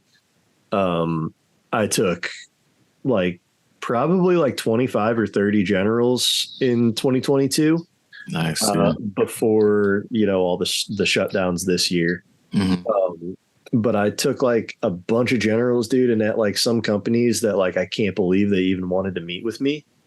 Like really notable people who I admire so much, their production company. And it was just fucking awesome, dude. It was so cool. And I really like it. It's definitely been a game changer and a huge level up. And yeah, man, I don't know. And now it's just like the ball's in my court to keep it rolling. That's like, that was actually a struggle for me in the beginning after getting a manager. Was, you know, I had spent 3-4 years grinding super hard. And my goal was to get it. Actually, for me, it was like 2 years of like really, really focused work. Like, cause after I finished Suplex in like the summer of 2019, I ended up getting wrapped at the end of 2021. So it was like 2.5 years of like really, really going hard at the dream, and putting all my energy into it. And my goal was to get a manager at the time. My goal wasn't, you know, I need to make a movie. Yeah. That was for sure one of my goals, but like, I very much believe in like short-term goals. You know, like, of course, your long-term goal is to have a star on the Hollywood Walk of Fame and be like, you know, famous writer or famous director or whatever you want to be. But you need to set small, manageable goals in between those. Yeah. And for me, my first milestone was to get a manager. And when I achieved that, it was kind of a tough thing for me because it was just really remapping everything. Like, oh shit, like I did that. Now I need to figure out where I'm going from here. And, you know, Jared was getting me into these rooms with people who, you know, were awesome. And it was really cool to meet with. And hopefully I'm staying on their radar, you know, with future work. But it's been, it's like now, oh, damn, I guess the next thing is like, I got to get something made. That's like a whole way harder goal to achieve, but luckily it seems like I have one that's on its way. But yeah, man, it's been great having a manager, and I don't have an agent. I do have a lawyer now, which has been awesome, honestly, going through the contract phase for the thing I have in development. You know, I had heard on podcasts before, get a lawyer. Yeah. Don't try to negotiate your own deal. And I 100% agree with that. Like, yeah, me too. The way that my lawyer went to bat for me and, you know, really took into consideration what I want, told me what I should be asking for, helped explain the process to me in like just you know, he was just fucking awesome. Yeah. And so I would recommend to anyone, get a lawyer. I don't really know about agents yet. You know, like if an agent that I vibed with wanted to work with me, I'd be very open to that. It's definitely something I want to check off the list. But I've heard some people say, you know, really a lawyer can get all that done for you. They're not going to get you in all the rooms that an agent can. But but a lawyer can really negotiate your deal. And I don't know. I know some people roll without agents. Some people roll with just an agent and no manager. Yeah. You know? So like, I don't know. There's combinations of doing it that I can't speak to, but yeah, right now I have a manager and a lawyer, and it's been great, dude. Like, because you can't help but feel so out of your element going through that for the first time. And definitely a fish out of water thing. And it's just great to have smart people on your team who can guide you. Yeah, no, 100%. It almost seems like, you know, potentially like if you don't have anything in development and obviously like an agent, you know, you get approached by an agent, maybe it's beneficial at that point, you know, like having something in development. Yeah. I mean, unless you want like maybe more things in development potentially, but yeah. Yeah. From what I've heard too, agents really, they don't just read your spec and want to be a part of your team. Agents usually come in when there's like a deal on the table and they can like come in and help finesse it, you know, and things like that. And then they're kind of a part of your team. And also that's from what I understand too. I could be completely off base about that. I don't know enough to really be speaking about this. Just want to put that out as a disclaimer. I have friends with agents who could probably do a hell of a lot better talking about this than me. But that's the gist that I've understood is like managers come in to help you mold your career. They can take you from you being an early voice and knowing that you're going to be a 2-year, 3-year commitment before you get real traction going. And that's the job they take on, you know, and they know they're not going to get paid, but it's an investment. Right. And because they see talent, you know, and they think that they can help bring that talent to the highest level that they can get it to. Yeah. And that's great. But from what I understand, agents, they're more deal focused. And they're helping to work the deals and get things sold, which is also an awesome part of it's an awesome ingredient in what you would want in a successful screenwriting career is like, I don't just want to get meetings. I want to also sell shit. Yeah, for sure. You know, like I want to make money and but anyway, having reps has been great. Cool. That's good.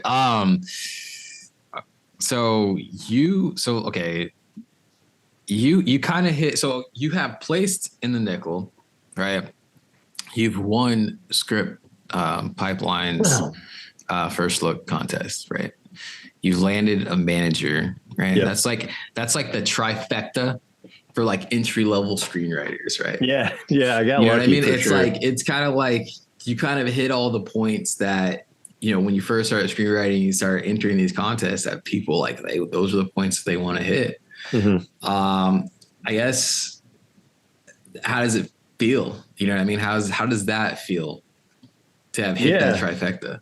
Yeah, I mean, it felt great at the time. It's definitely worn off now. You know, now it's just kind of like, I don't know, business as usual. Like I'm right back to just trying to grind it out. But getting that early success was awesome. Like when I went deep in the nickel, I was on cloud 9, and it just so happened that we had just wrapped shooting on a short film that I wrote and directed called Ethan and Edna, which you can watch on YouTube, on this channel. But if you're watching on YouTube, but if not, Andy Compton film on YouTube, and then looked at my phone and I got the notification that I, had gone deep in the nickel. Yeah. And I was like, just in disbelief, honestly. Like I couldn't believe it. I was so fucking stoked. Like I've told this story before on the pod, but in 2020, I submitted 2 features to the nickel. At the time, you could submit more than one. I think they've since implemented a rule that it's one project per writer. But I submitted 2, Suplex and Bellyache, and they both got rejected. They didn't make the quarters. And that was fine. And I went away for a year, and I was like, I'm going to keep polishing these things, and trying to get them good. So I did. And the next year I submitted again, 2021. And that was when they both went deep, and they both just kept going. They passed the quarters, and then they made the semis, and then neither of them made the finals. But like, I did find out that the semifinals alone are the top 150 out of like, I forget how many submissions there were, like 13 or 14,000. And, so I had 2 in the top 150, but then I found out Suplex made the top 50. Wow. Yeah. Which was like, I was pretty over the moon, man. Of course, I wanted to be a finalist, or I wanted to win the whole thing, or be one of the winners.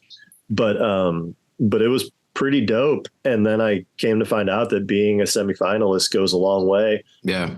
And I got some, interest from managers, and eventually it led to me landing with Jared at Epicenter.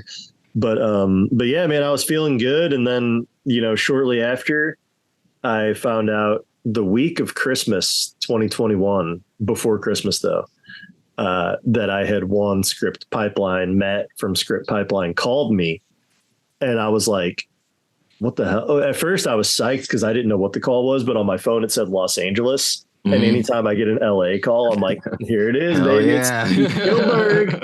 And it wasn't Spielberg, but it was Matt from Script Pipeline. He's a very cool dude.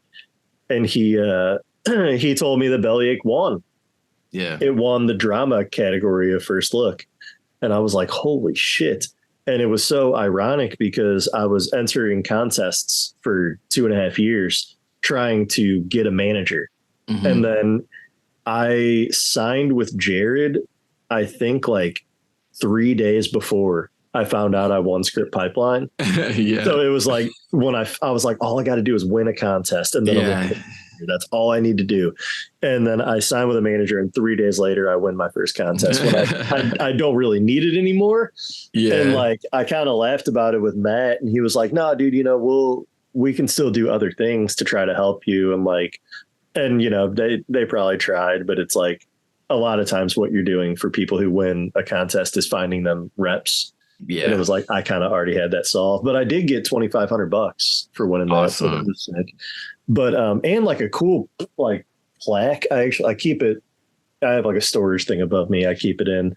Cool. That's not a diss to Script Pipeline. I don't have it on the mantle or anything. But they gave me this really cool award that's like way nicer than I would have expected. It's really dope.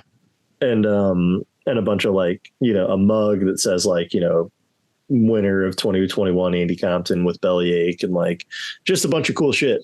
And so yeah, anyway, doing that all at the end of 2021, it was a great year. And it definitely, so cool. It having achieved that, it was great. It felt really good. But like, I'm definitely guilty of like, when the wins come, I do like, I want to celebrate them, but like, this is a thing in my own brain that I should probably keep working on, is like, I'm always just like, yeah, that's cool, but it's not this.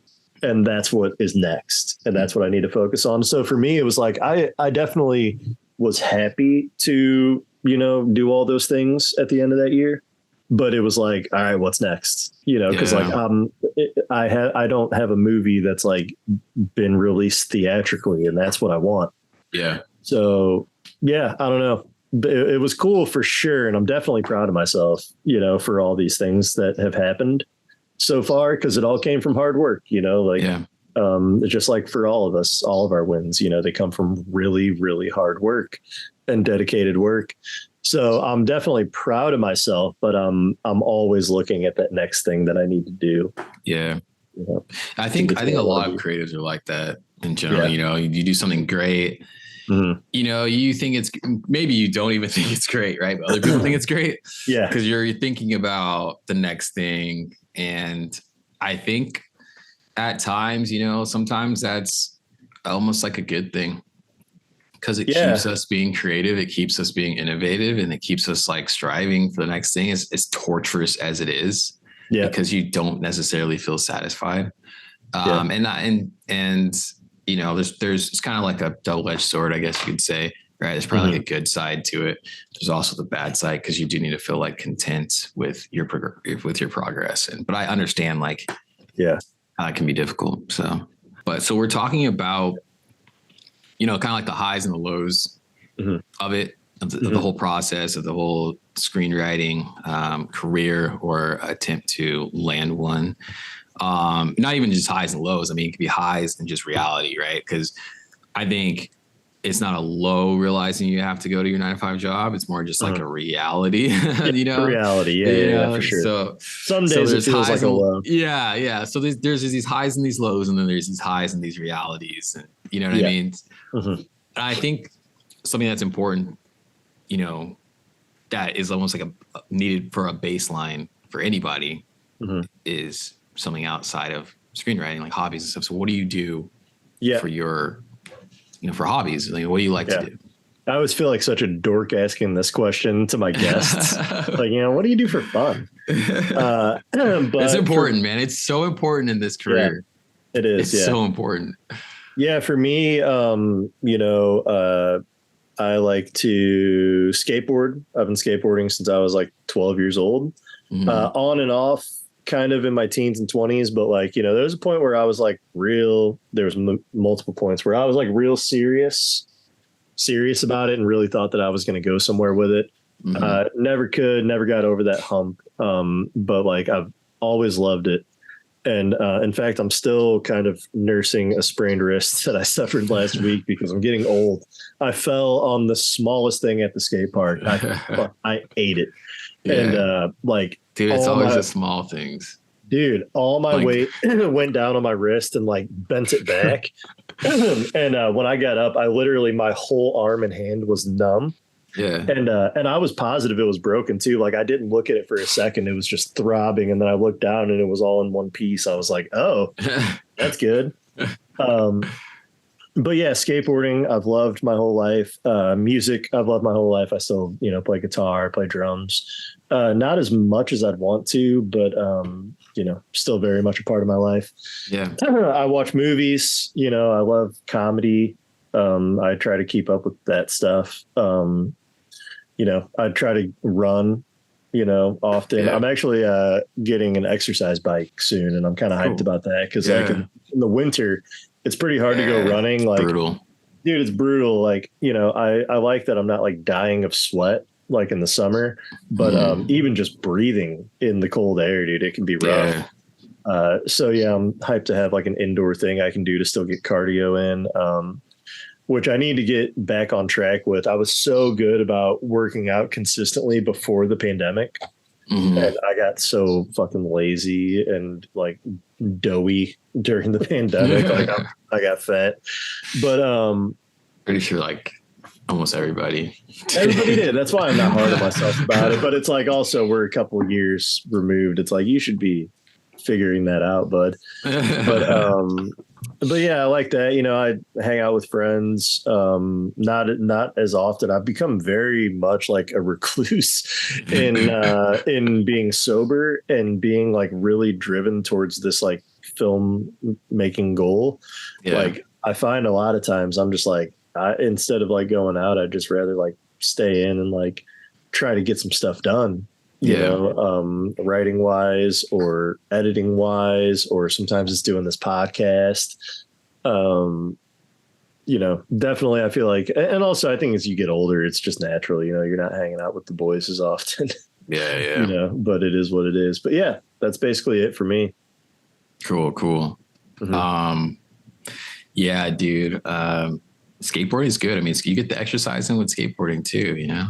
You do. Yeah. That's one of the reasons that I've held on to it, honestly. And for me too, like I swear it's almost like a meditative thing because, our skate park in my town is like kind of off the main road and sort of like in the middle of like farmland.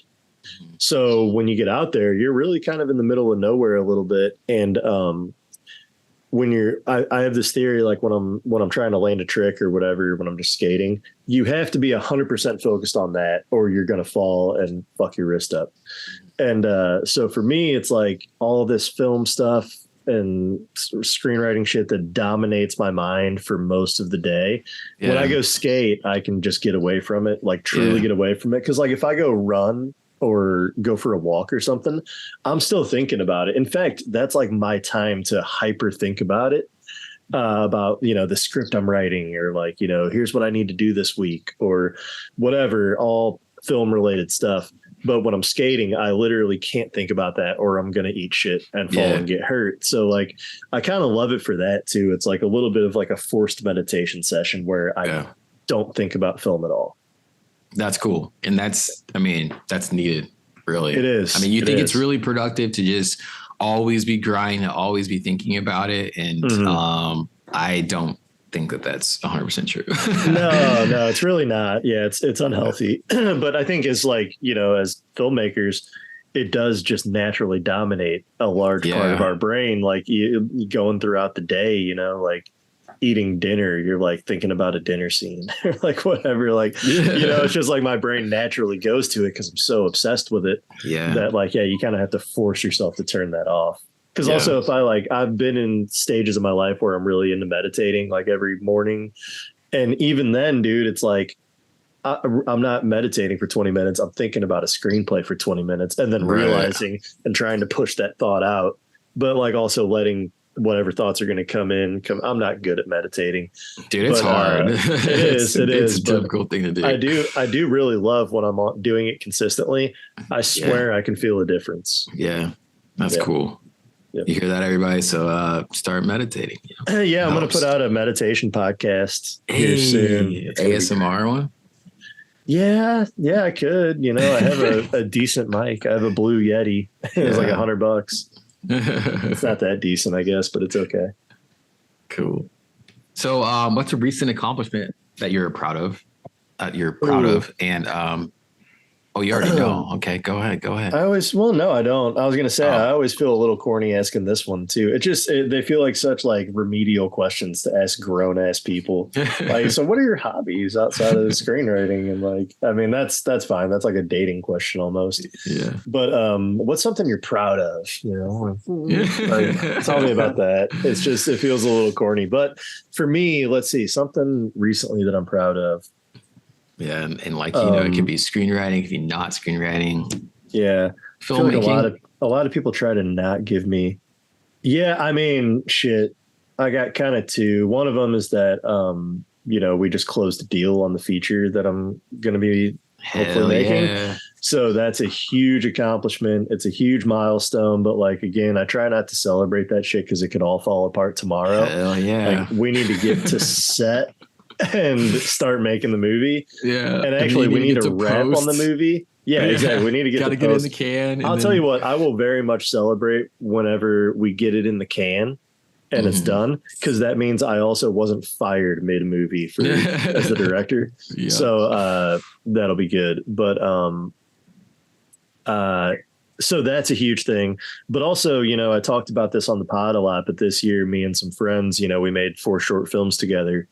Yeah. Dude, that really pushed me to the brink psychologically. Like it was a lot. And I'm just really proud that we stuck to it. We're not out of the woods yet.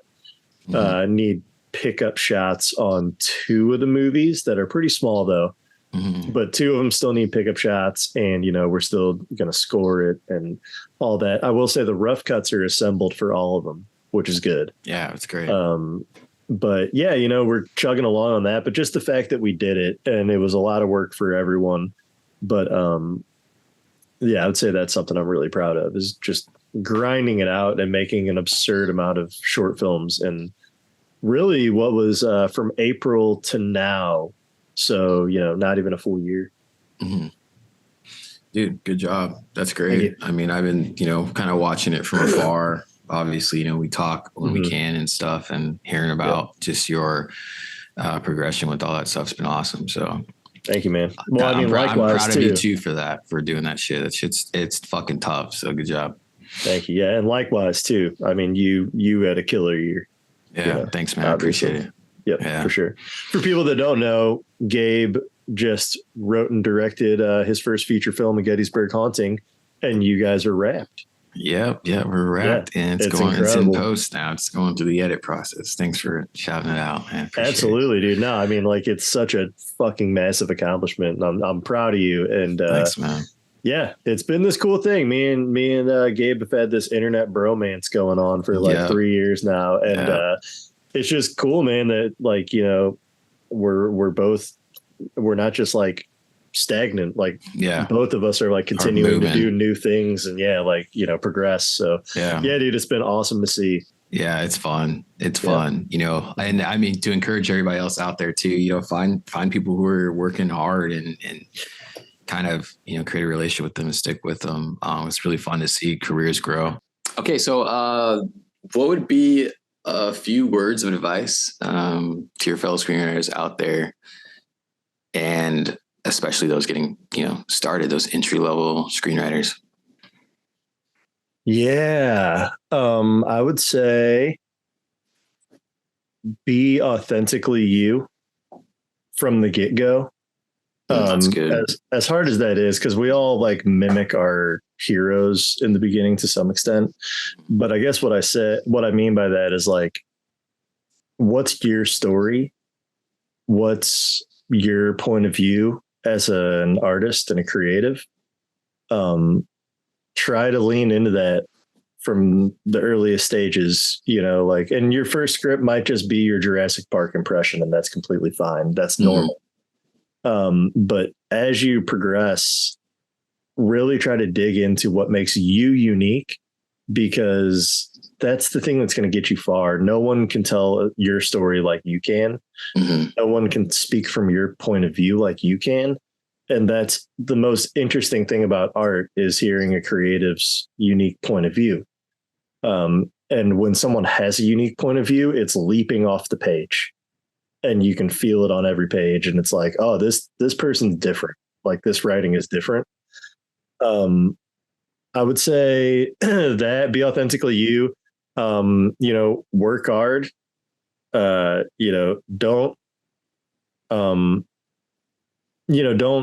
kill yourself trying to, write 18 hours a day, every single day.